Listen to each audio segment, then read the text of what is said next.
వినాయక చవితిని పురస్కరించుకుని తిరుపతి మరియు చుట్టుపక్కల సెప్టెంబర్ 7వ తేదీ సుమారు 1000 గణేష ప్రతిమలు ప్రతిష్ఠించి భక్తి శ్రద్ధలతో పూజలు నిర్వహించి తదుపరి 3వ రోజు సెప్టెంబర్ 9వ తేదీ సోమవారం రోజు ప్రధాన వీధుల గుండా శోభాయమానంగా ఊరేగింపు జరిపి సామూహిక నిమజ్జన ఏర్పాట్ల కొరకు తుడా వైస్ చైర్మన్ వెంకటనారాయణని కలిసి తిరుపతి వరసిద్ధి వినాయక మహోత్సవ కమిటీ సభ్యులు వినతిపత్రం సమర్పించారు. తెలుగువారి తొలి పండుగ వినాయక చవితి పండుగను పురస్కరించుకుని తిరుపతి నగరంలో వినాయక సాగర్లో జరిగేటువంటి సామూహిక నిమజ్జనానికి అవసరమైనటువంటి అన్ని రకాల ఏర్పాట్లు కార్పొరేషన్ ఇతర ప్రభుత్వ శాఖల యొక్క సహకారంతో సమన్వయం చేస్తున్నప్పటికీ తిరుపతి నగరం చుట్టుపక్కల ఉన్నటువంటి చెరువుల వద్ద కనీసమైనటువంటి భద్రత అవసరాన్ని దృష్టిలో ఉంచుకొని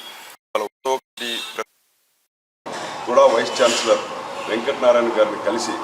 చెన్నాయగుంట చెరువు, గొల్లపల్లి చెరువు, దామినేడి చెరువు, అదేవిధంగా దగ్గరలో ఉన్నటువంటి చెరువుల వద్ద వినాయక చవితి పండుగ రోజు సాయంత్రం నుంచి నిమజ్జనం జరిగేటువంటి 3వ రోజు, 5వ రోజు, 7వ రోజు ఈ ముఖ్యమైనటువంటి రోజుల్లో చెరువులోకి వెళ్ళి నిమజ్జనం చేయడానికి అవసరమైనటువంటి దారిని ఏర్పాటు చేయడము, అక్కడ ఉన్నటువంటి ముళ్ళ చెట్లను తొలగించడము, సరైనటువంటి బ్యారికేడింగ్ ఏర్పాటు చేసి ఎలాంటి ప్రమాదాలు జరగకుండా తీసుకోవాల్సిన కనీసమైనటువంటి జాగ్రత్తలు తీసుకోవడము, నిమజ్జనం కోసం వచ్చేటువంటి భక్తులకు అవసరమైనటువంటి తాగునీటి సౌకర్యము, అదేవిధంగా ఎలాంటి ప్రమాదాలు జరగకుండా నివారించేందుకు ఒకవేళ అవసరం అనుకున్నప్పుడు సహాయం చేసే దానికోసం ప్రాథమిక వైద్య చికిత్సను కూడా అక్కడ అందుబాటులో ఉంచే విధంగా ఇలాంటి కనీసమైనటువంటి భద్రత, అదేవిధంగా పోలీసింగ్ కూడా వచ్చేటువంటి వాహనాలు ప్రశాంతంగా నిమజ్జనం చేసుకుని వెనక్కి వెళ్ళే విధంగా పోలీసుకు సంబంధించిన బందోబస్తు ఇవన్నీ కూడా చేపట్టాలని చెప్పి కూడా వైస్ ఛాన్సలర్ గారిని కలవడం జరిగింది. అదేవిధంగా తిరుపతి కార్పొరేషన్ కార్యాలయంలో జరిగేటువంటి వివిధ ప్రభుత్వ శాఖల యొక్క కోఆర్డినేషన్ మీటింగ్లో